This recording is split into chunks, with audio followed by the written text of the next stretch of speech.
Did you watch the All or Nothing documentary? Yeah. Okay. Yeah. And we'll talk about this because I found it really interesting and really good. But one of the things I found funny about that documentary was they always talk about Dubas being a cap wizard and stuff, but he's standing at the board just like guys like me and you. Well, they're throwing magnets around. They're just throwing magnets, and he's like, "So this guy makes $1 million, right? Okay. So dude, if this guy makes $1 million, how much do we have to put here?" Dude. And I'm like, "I thought you were supposed to be the cap wizard. You were supposed to know." And Brandon Britham's on the computer like, "That gives us about $2.5 million." I'm like, "What? This is what you guys get praised for all the time? Me and Dale could be fucking doing this." I was literally watching that episode thinking to myself, Jesus Christ, man. Chad and I could be sitting in his basement like with a big whiteboard with a bunch of magnets being like, should we do this? Should we do this? Will this work? What about and they're just ballparking. So this guy makes around $1 million and you're like, "What? You are the actual managers of this team." Yeah. I thought it was really funny. Plus, Kyle always looked over to Pridham for like, can we do this? Can we do that? Like Pridham's is the brains here, the operation. Well, Pridham's the cap financially. guy. Pridham's the cap guy. Dubas is the general manager. But also about that documentary, just quickly, such a great insight into Sheldon Keefe. Well, he's the star of the show for me. Yeah, he's star of the show. He's in every scene, and man, he drops a lot of F-bombs. He's not a softie like everyone. I think we always say that. Oh, he's a player's coach. He's really nice. He's not at all. He is on them about the smallest details. But he's honest. He's like, I think Babcock would be like, just different approaches, right? Like Keith directly is going to address to the players. Yeah, directly. Like he'll go to Matthews, he'll go to JT, and he'll be like, here's where I'm at with this. Like, do you agree? We're like, what do you think? But he'll bounce it around. Like, it's not just this is Babcock's like, this is it. And your opinion doesn't matter. He'll just walk up to Jimmy Vesey and be like, look, you're not suck. good enough. Yeah. You're gone. You're out of here. I was watching that thing and oh my God, Dale's probably crying tears of joy that this actually happened. Oh, I thought it was because you hated Jimmy Vesey and the coach did too, apparently. They started him on the second line last year, right on the wing with JT. Well, you got to give him a chance, right? That didn't work out. Look at how they started last year. Thornton on the top line, VC on the second line. By the end of the year, Thornton was on the fourth line and VC was in fucking Vancouver. So, but anyway, Thornton was another guy that I really loved on that documentary. Oh yeah, he's great, man. But Campbell, it took like 3 episodes in for them to get to the goalies, but once Jack showed up, it's like, boom, this just made me love Jack Campbell even more. Yeah. He's just such a fucking great dude, man. After the Game 7 loss, we really rode them about not showing up and not giving a shit. But when they showed it in that dressing room, man, and Campbell was breaking down into tears. Matthews was like ripping his hair out. Like they want to win. They just haven't found their way yet. I believe that, but I like to see the raw. Like Jack was extremely like distraught, and he wears it on his sleeve. That's who he is, right? But I personally love to see that. Like I hate to see it, but I love to see it that like this guy fucking gives a shit. Like he cares, man. He gives a shit. Lot. Like we're sitting on our couch after that shit. Like what? Like I wasn't in tears. I was just like, again, really, seriously, like. Again, this fucking happened. Worse than ever, really, this time. Yeah. But you start the narrative that comes out of that is they don't give a shit. These guys don't care. They don't care to step up and play. When in actuality, they do. They really do care, and they did step up.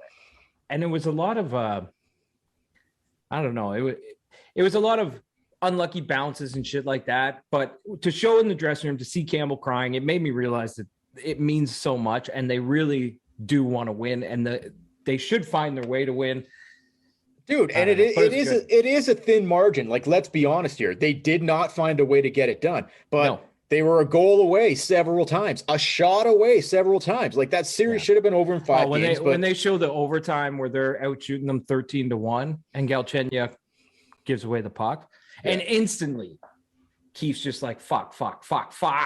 Yeah. Like he knew it was over. Oh yeah. For sure. They did kind of start at the end, and work their way back kind of. in a bit. The little first bit, a episode little was bit. like no, well, everyone knows they fucking lost. So the loss was like the first thing they talked about, and then they kind of went to the beginning. But I don't know. I thought it was cool. Like the best thing I thought was there wasn't a lot of in-depth behind the scenes player stuff. Like everything was at the rink, right? Like they didn't really go like too in depth with. There was a thing No. with Hall and Muzzin. There was a quick thing with Marner and his chick and whatever. Matthews brought his dog in one day, but there wasn't a lot of like personal stuff. Yeah, but I think that's what the show. Oh, they've done this stuff. Austin's parents drinking margaritas on the couch in Arizona. Yeah, man, those two, they those parents know how to raise kids. All their kids are fucking dynamite. But anyway, that docu-series, they've done this before with other teams, other sports. It's very, very heavy on the sporting and the coaching mainly, like sort of the dressing room speeches and things like that. When we watched 24/7, the road to the Winter Classic, it was very character driven. They did a lot of backstories and interviewed parents and things like that. This one was way more all about the hockey. And like you say, a lot about Keefe.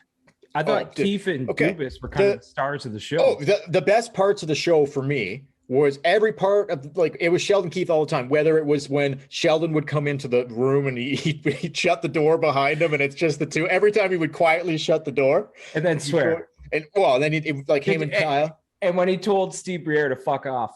Oh yeah, because Briere's like Keefe's like it was the first game that Fred came back. And Keefe's like, we need a save. Make a fucking save. And Briere's making excuses for him, like, off the defense. He's like, what's he supposed to do? It hits Muzzin's ass and goes in. What's he supposed to do? Oh, fuck off. Mm-hmm. Fuck off. He needs to make a save. And I'm with Keefe because that was a trend with Freddie. That was the end in the first shot. That was the end of Freddie Anderson as a Leaf right there. I also got the impression that Keefe and Dubas were not extremely pleased when Fred was like, when I'm not playing until I feel comfortable.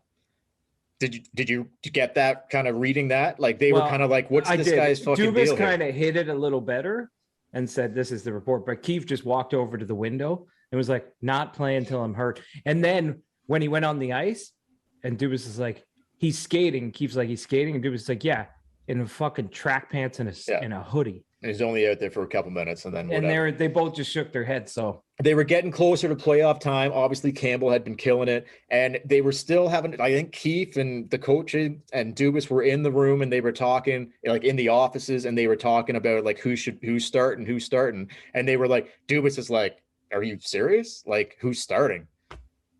It's Campbell. Like, it's not a question. Like, Campbell. So anyway, and okay, anything else? There's another thing from that series that I want to talk about. Anything else? I just had 2 points about it. Okay. Real quick.